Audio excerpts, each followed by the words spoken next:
En 1969, Velasco decretó la reforma agraria más radical de América Latina, expropiando así 9 millones de hectáreas y acabando también con el poder de los varones del azúcar. ¿Fue un triunfo de justicia social o un error económico condenó al campo? Bueno, en este video analizaremos sus tres caras, hablando de la política, económica y social. En el contexto de un Perú convulso desde 1930 hasta 1990, donde las luchas por las tierras redefinieron nuestra identidad y dejaron heridas que aún sangran.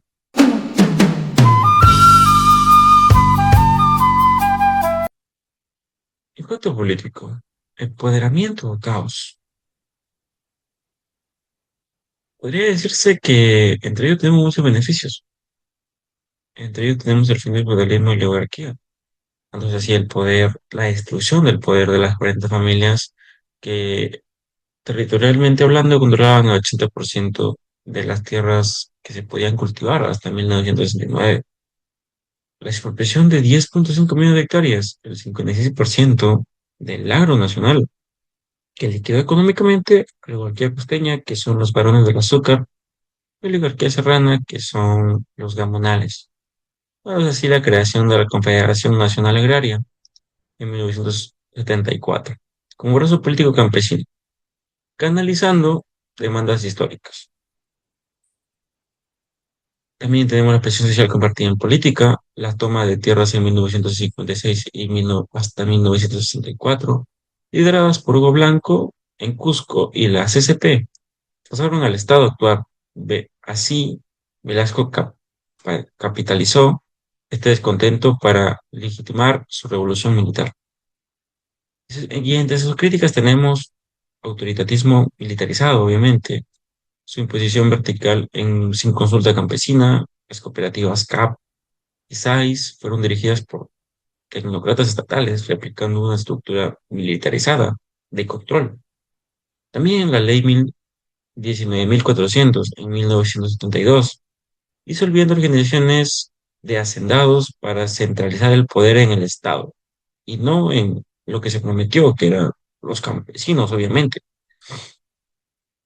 Número dos, las semillas de conflicto en futuros. El vacío de utilidad en zonas rurales facilis- facilitó el surgimiento de Sendero Luminoso en los 80, especialmente en áreas con tierra de abandono o mal gestión, lo cual generó malas eh,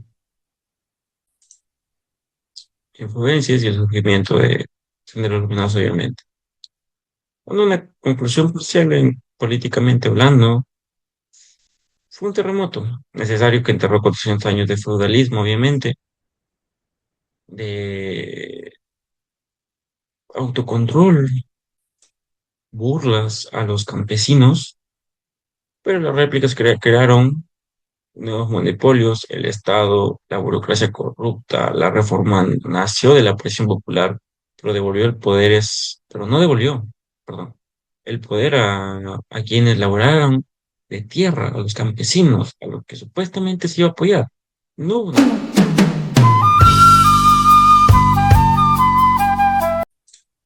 impacto económico. Entre los beneficios tenemos la modernización selectiva, introducción de maquinaria y créditos del Banco Agrario, pero solo en la costa del norte. Esto sentó bases para la futura exportación. Por ejemplo, espárragos en la libertad. Diversificación forzada, reducción de monocultivos como el azúcar y el algodón, caían del 47% al 16% de agroexportaciones en 1955 hasta 1969. Entre las críticas también tenemos el colapso productivo estructural, dándose así entre el año 1970 hasta 1980. La productividad agrícola en el Perú cayó un 17%, mientras que en Latinoamérica creció un 18%. Las cooperativas CAP y SAIS quebraron por falta de incentivos y también por la gestión corrupta y obviamente la parcelización católica, caótica. Deuda histórica. indemnización con bonos impagables, 1.500 millones de dólares. Hoy en litigio con fondos del Howl como el Grameen Fund y un legado de ineficiencia. En 1990 se necesitaban 5 agrícolas peruanos para igualar la productividad de uno chileno o brasileño. La reforma no resolvió ni un minifundio. O sea, no había un porcentaje. El 75% de unidades era menor que el 5% de otros países. No es una conclusión parcial, que económicamente cambió de dueño, pero no el modelo extractivo, sin tecnología o mercado o propiedad real. El campo igualmente se hundió, por más de que l- la intención militarizada fue hacer un cambio para los del pueblo, para el campo, para la gente trabajadora, para los obreros, pero no se produjo. Hoy en día, la agroindustria exportadora usa una infraestructura de ex haciendas exapropiadas, pero solo por el beneficio de la nueva élite. ¿Vale? Hay un beneficio del campo, un beneficio campesino, no hay. Es lo mismo, pero con una diferente estructura.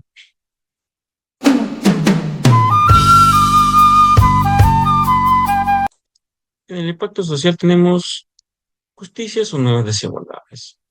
Beneficios. Reparación simbólica, sí. Fin de rituales de humillación, sí. Arrodillarse ante los patrones, cargarlos al río.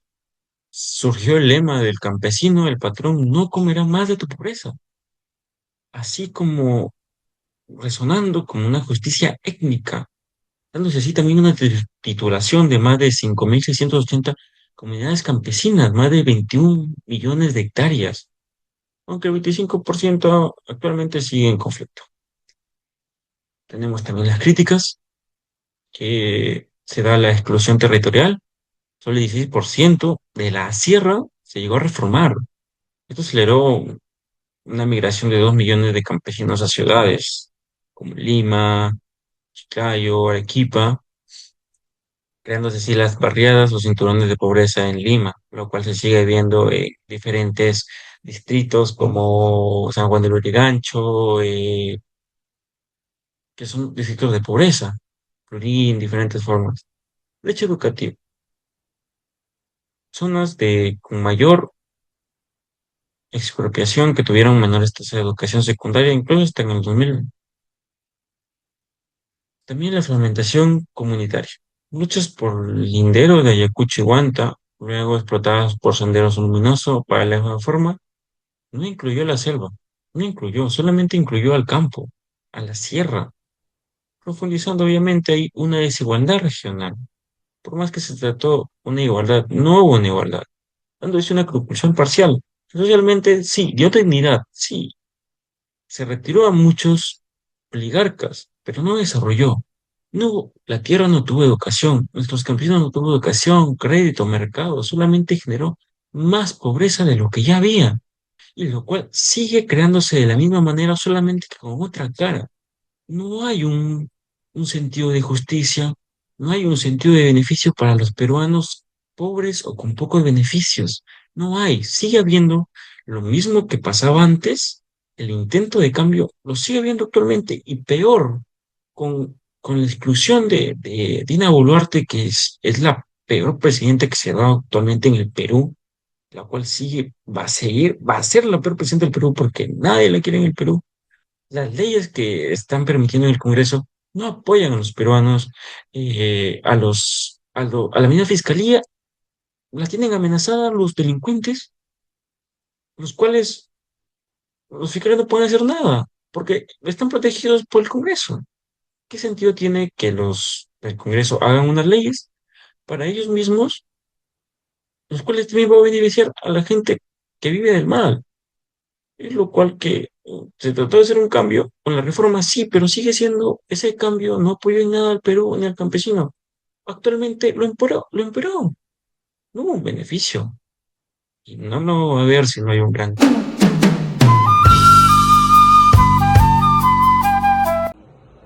Conclusión final. Esta reforma fue el parto traumático del Perú moderno. Quebró el feudalismo, pero no construyó democracia. Entre 1930 y 1990, El país pasó de ser un feudo oligárquico a un caos de autoritarismos y violencia, donde la tierra siguió siendo símbolo de exclusión.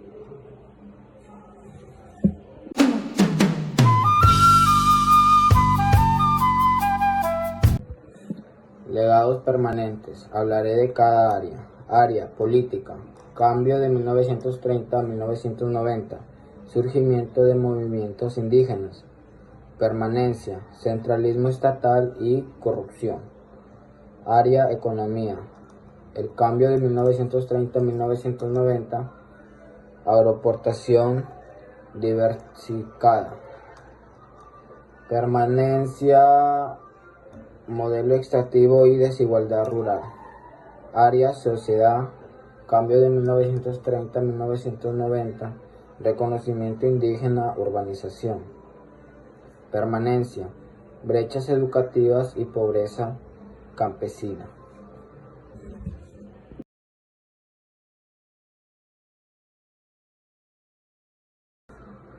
El mensaje final: la reforma agraria nos enseñó que redistribuir tierra sin redistribuir poder, tecnología o educación solo reproduce desigualdades. Hoy, mientras discutimos consultas previas o soberanía alimentaria, recordemos, el campo no necesita salvadores militares ni nostalgia gamonal. Necesita política con campesinos, no para ellos. Así como dijo Arguedas, al Perú hay que salvarlo en el Perú, pero con los pies en la tierra. Gracias.